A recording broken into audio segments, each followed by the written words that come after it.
Cosío, miembro del Colegio Nacional. Gracias.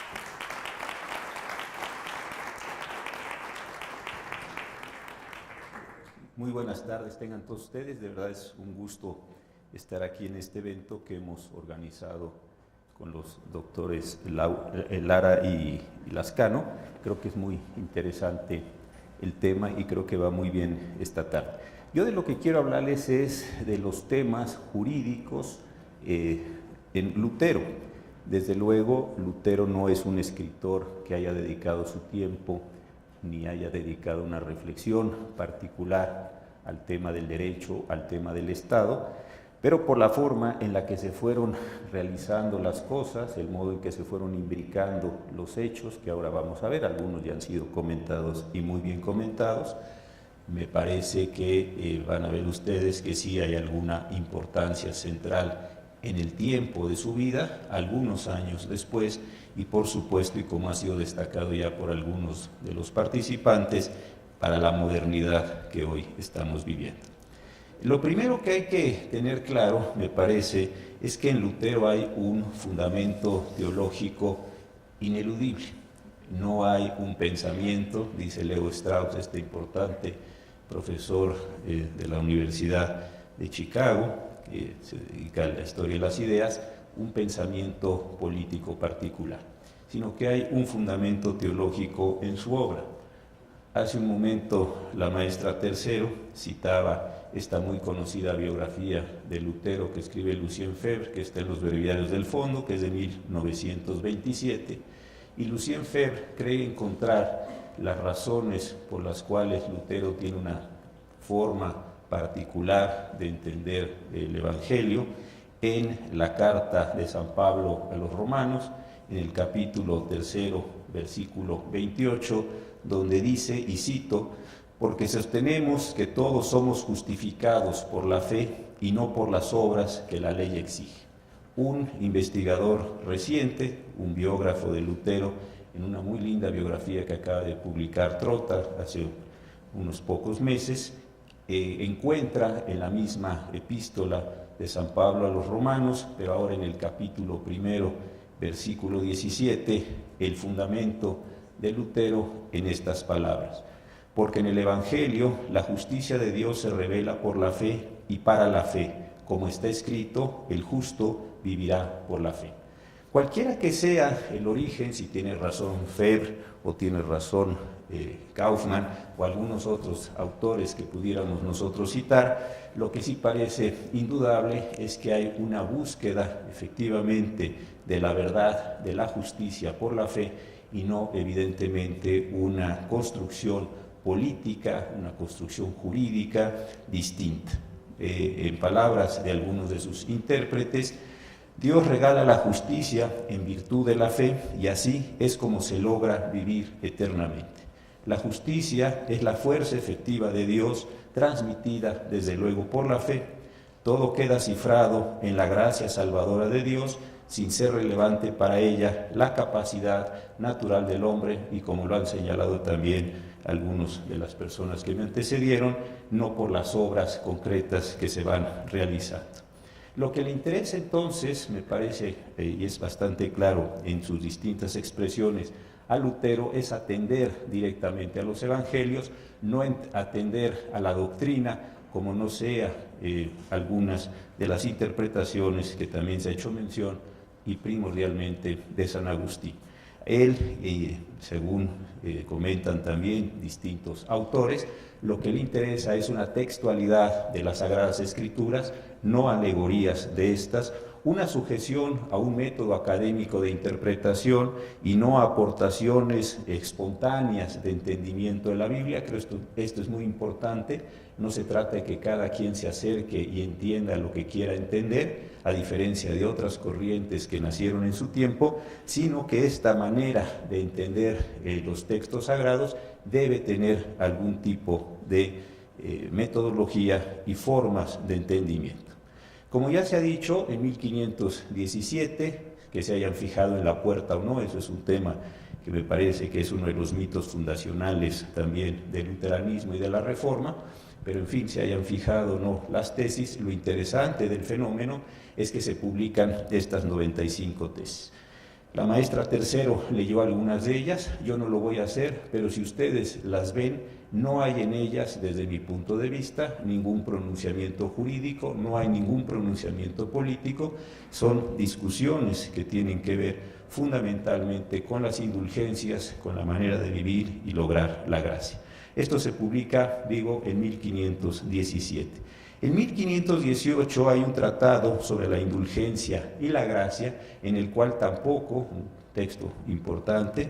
complejo, pero de enorme relevancia, en el que tampoco hay manifestaciones políticas. Sin embargo, ya también se nos ha explicado y contado por la doctora Tercero fundamentalmente, en junio de 1520 el Papa Medici León X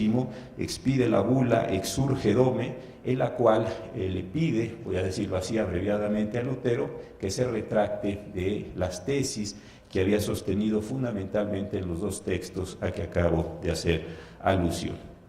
En ese momento, cuando recibe esta bula, Lutero y algunos de sus seguidores la queman, y queman, desde luego, no el Evangelio, pero sí algunas obras importantes de doctrina. Y ahí es con este motivo en el que Lutero escribe uno de los dos textos jurídicos, políticos, que voy a comentar con ustedes. No voy a comentar lo de las guerras campesinas y algún otro que tiene con posterioridad acerca de si es posible que los hombres que utilizan las armas vivan la gracia y adquieran el cielo, por decirlo de manera abreviada, porque me parece que en ellos está o repetida o desdibujada las tesis sobre el Estado y el derecho. En el texto de la nobleza, escrito a la nobleza cristiana de la nación alemana de agosto de 1520, es decir, un texto que emite un poco después de haber quemado esta primera bula que se emite en su contra, lo que trata de hacer, y es interesante, lo voy a ir comentando con alguna generalidad con ustedes para no aburrirlos, es el primero de estos textos, insisto, que quiero comentar con ustedes. El título lo vuelvo a repetir para que quede claro, la finalidad o la intencionalidad del mismo es a la nobleza cristiana de la nación alemana acerca de la reforma de la condición cristiana. En primer lugar, él lo que dice es que va a ser una propuesta de mejora al orden cristiano. Digamos, el postulado general que trata de dirigir a los príncipes. Está presentado a esa nobleza cristiana, una vez más, no es un texto general para todo el pueblo alemán, lo que pudiera entonces llamarse en los casi 350 principados que componían la nación alemana, sino, digamos así, a las élites políticas de ese país, y propone algo que me parece que es extraordinariamente interesante, es cómo se puede mejorar o cómo pueden ayudar los príncipes a mejorar el orden eclesiástico, dadas las dificultades de que el orden eclesiástico mismo se modifique, se actualice, se reforme a sí mismo. Entonces vean ustedes cómo es un texto que está construido por un teólogo, con base fundamentalmente en las Sagradas Escrituras, a partir de una interpretación de San Pablo y una serie de ajustes con San Agustín, exhortando a los príncipes católicos, en ese momento todavía católicos, para efectos de que traten de hacer mejoras en este orden. Lo que señala me parece muy interesante, dice que trata de hacer esta mejora sin apelar a la razón ni a la fuerza, porque lo que tiene que hacer es apelar a Dios, porque la virtud, el temor y la sabiduría única y exclusivamente pueden venir de él.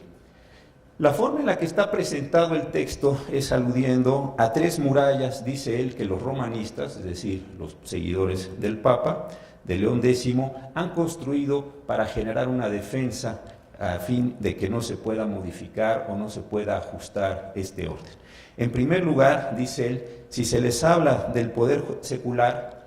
contestan estos romanistas diciendo que el poder espiritual está por encima de este poder secular. En segundo lugar, dice, si se les invocan las escrituras, dicen que solo el Papa está en posibilidad de interpretar esas escrituras o interpretarlas en definitiva. Y en tercer lugar, dice, si se les exige que se convoque a un concilio para tratar de arreglar las condiciones de la Iglesia, contestan que el único que puede convocar a un concilio es el Papa y consecuentemente, dice, se han cerrado en las posibilidades del diálogo.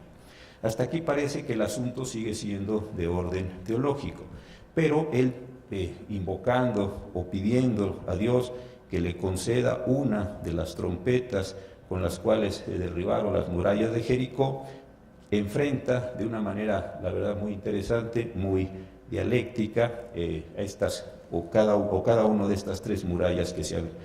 construido. En cuanto a la primera, dice lo siguiente: se dice que el Papa, los obispos, los sacerdotes, etcétera, constituyen el orden seglar y solo ellos constituyen el orden seglar. Dice, sin embargo, que ese orden está constituido en realidad por todos los cristianos y entre los integrantes de ese orden seglar la única diferencia es la de los cargos. Todos son sacerdotes por el bautismo. La distancia o la diferencia que se ha generado entre las personas es por el derecho canónico y por las habladurías que se desprenden de este derecho canónico, que el orden sacerdotal es un cargo que se puede adquirir y se puede dejar en condiciones temporales y que su única función es la de administrar en algunas ocasiones, en algunos momentos, la palabra de Dios y los sacramentos. Recordemos que todavía no hay un rompimiento con Roma, esto será relativamente pronto, pero en este momento no está. Postulando una metáfora interesante entre los cargos y las funciones, unas comparaciones con el cuerpo humano, dice que la autoridad seglar está por encima de la autoridad secular. Esto es muy importante, y esto quiere decir que así como una mano no puede hacer nada, o creyeran los católicos, si el ojo sufre una calamidad, en realidad si un ojo, si una parte de un cuerpo, si una función sufre una calamidad, sufre un accidente, otra parte del cuerpo puede intervenir para ayudarlo y para tratar de resolver esos males. Dice que como Dios ha establecido el poder secular para castigar a los malos y proteger a los buenos, debe dejárseles realizar su actuación frente a todos los hombres sin diferenciación del cargo. Esto que está implicando que este poder secular podría en algunas ocasiones intervenir e inclusive realizar acciones contra el orden seglar si ese orden seglar violara algunas disposiciones. Cita entonces a San Pablo, no me estoy ahorrando desde luego una enorme cantidad de citas, todos sabemos o muchos sabemos que una de las más importantes armas de Lutero era un conocimiento profundísimo de los evangelios del Nuevo y del Antiguo Testamento, y la verdad la cantidad de citas, la cantidad de acomodos que va encontrando en sus ensayos es increíble. Aquí cita a San Pablo, probablemente el autor o el comentador de los textos más importantes, donde dice que todo hombre debe someterse a la autoridad constituida, pues lleva la espada y sirve a Dios mediante esa espada.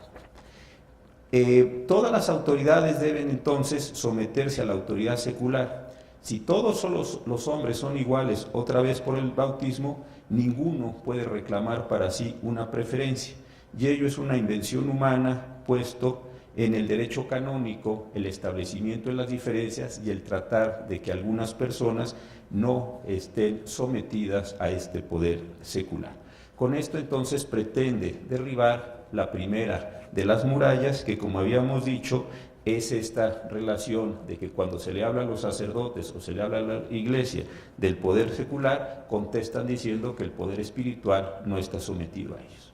La segunda muralla que encuentra en este primer escrito es que, recuerdan ustedes, esta segunda muralla es que si se les invocaban las escrituras, decían que solo el Papa podía recurrir a ellas o, al final de cuentas, interpretarlas en definitiva.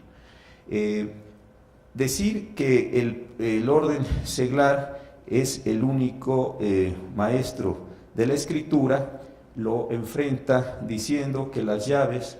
no le fueron entregadas a Pedro, sino por medio de él a toda la comunidad religiosa. Que los cristianos pueden reflexionar por sí mismos desde la fe, esa fe que mencioné hace un rato, deben reflexionar sobre las Escrituras y deben tener una fiel comprensión de las Escrituras. Con estos argumentos, entonces, trata de eliminar esta condición, voy a usar un término moderno, monopólica, en la cual el Papa era el único que podría entender estas Escrituras. Y en la tercera, en cuanto a la posibilidad de convocar a un concilio, dice que si el Papa está equivocado, ¿cómo es posible que quede en manos de él la posibilidad de mejora o de enmienda a sus propios errores? Dice que si el Papa es culpable, que si el Papa no tiene un juicio, no tiene una razón para entender estos textos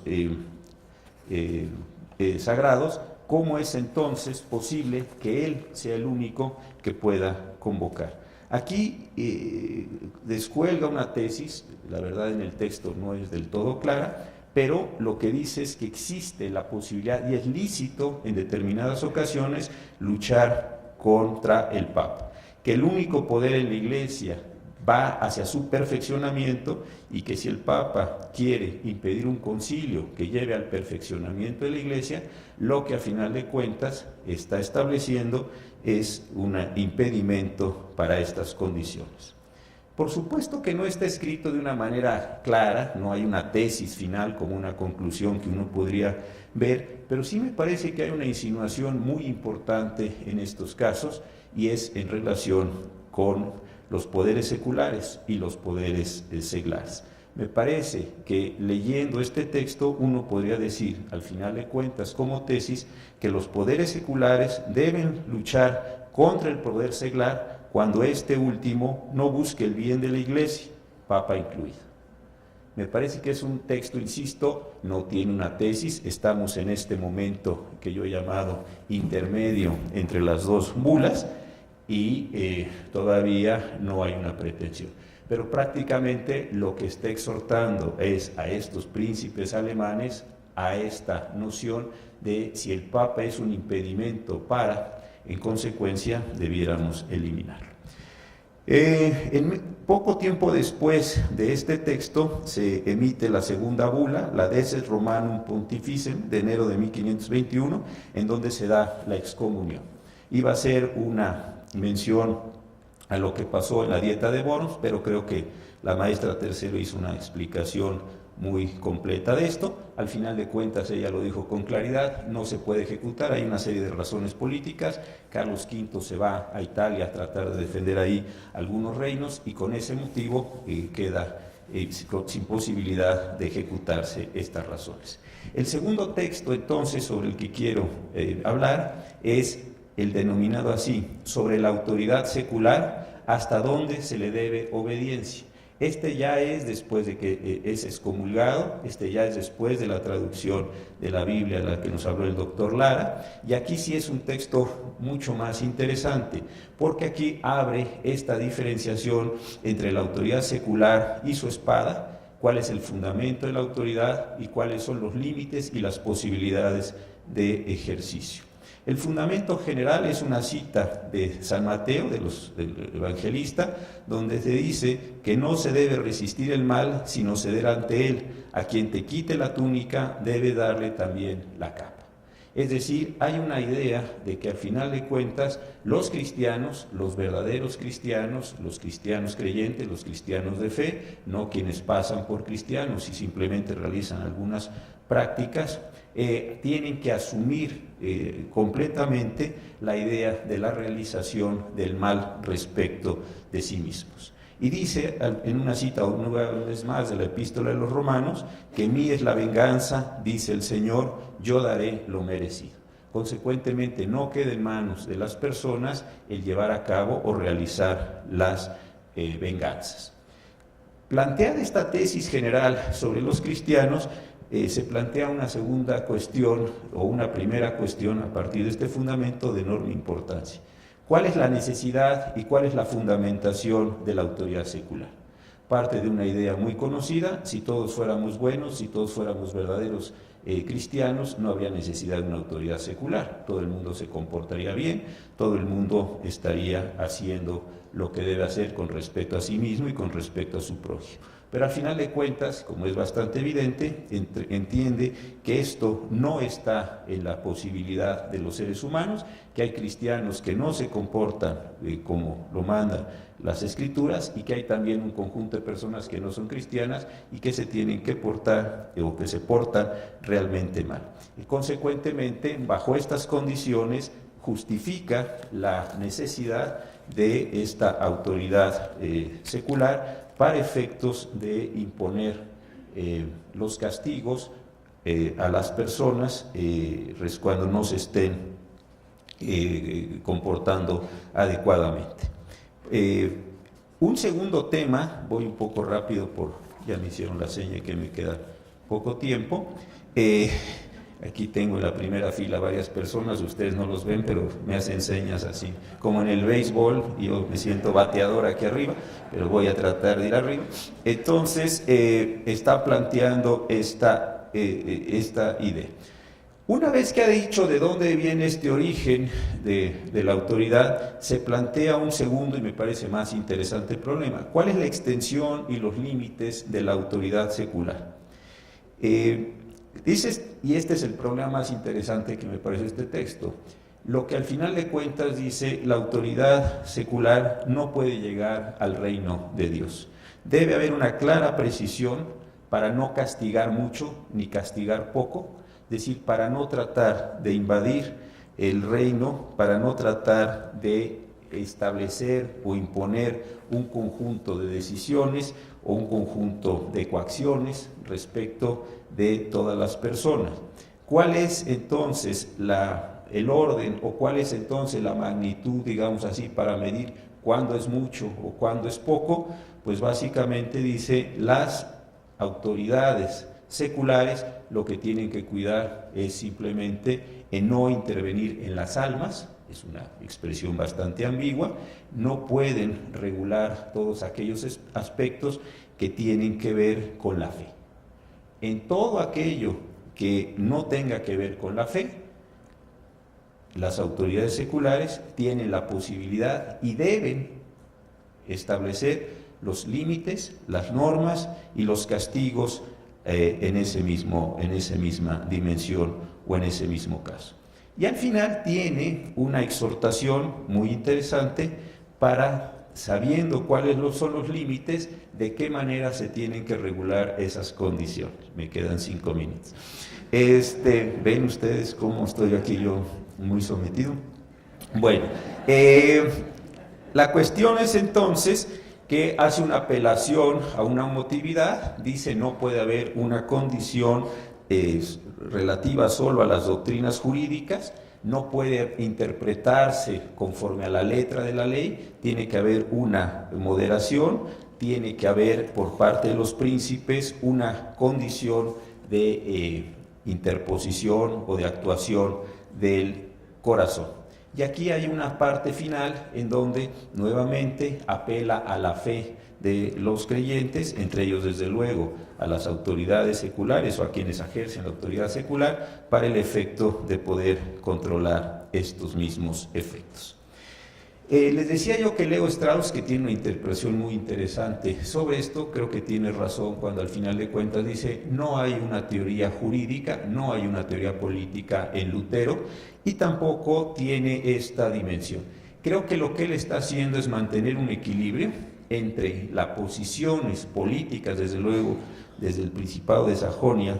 y el movimiento de reforma que él está avanzando. No puede desconocer la autoridad que le está protegiendo a él y está protegiendo al movimiento. Tampoco puede él suponer que la pura religiosidad, vamos a decirlo así, va a constituir autoridad política, sino me parece que él vive una tensión y que en buena medida regresa a la idea de los dos reinos, al reino de la espada y al reino del espíritu, para tratar de generar estas diferencias. Sin embargo, y con esto voy a terminar, hay algunos efectos muy importantes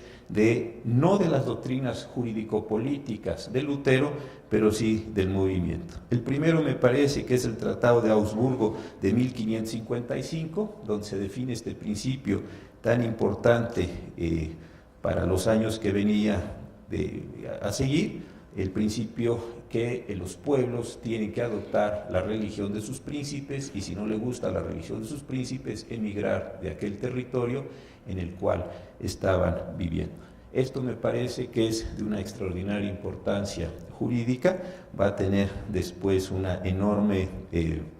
influencia en la Constitución y en la forma en que los estados modernos se van a establecer, y esto sí me parece, insisto, no es un efecto de las doctrinas jurídicas de Lutero. Hay pensadores en aquellos años mucho más potentes, mucho más importantes que él, pero el movimiento sí va a generar esa misma cuestión. En segundo lugar está, unos años después, el Concilio de Trento. Creo que este es un efecto directísimo de lo que sucede con Lutero. Aquí sí hay una separación de dos iglesias importantísima,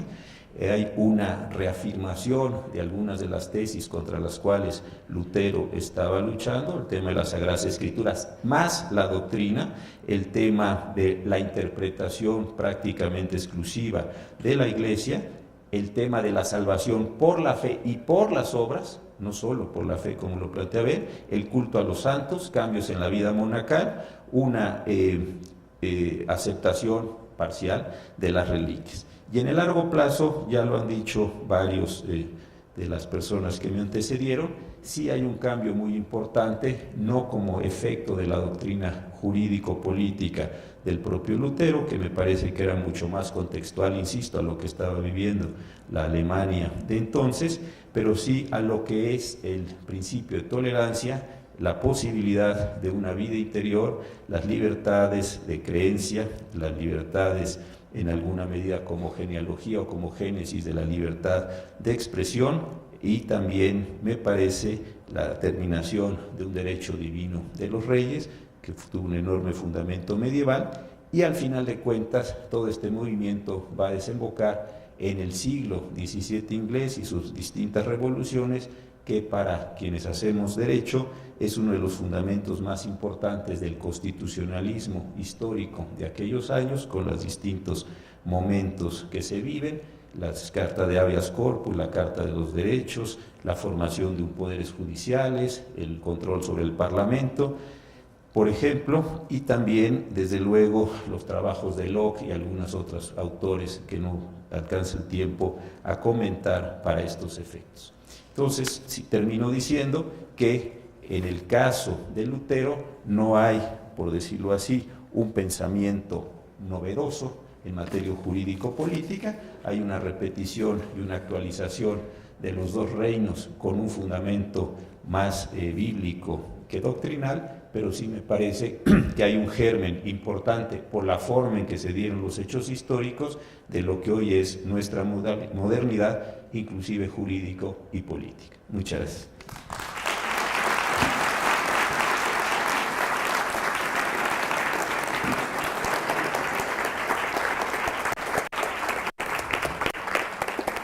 Listo. Gracias.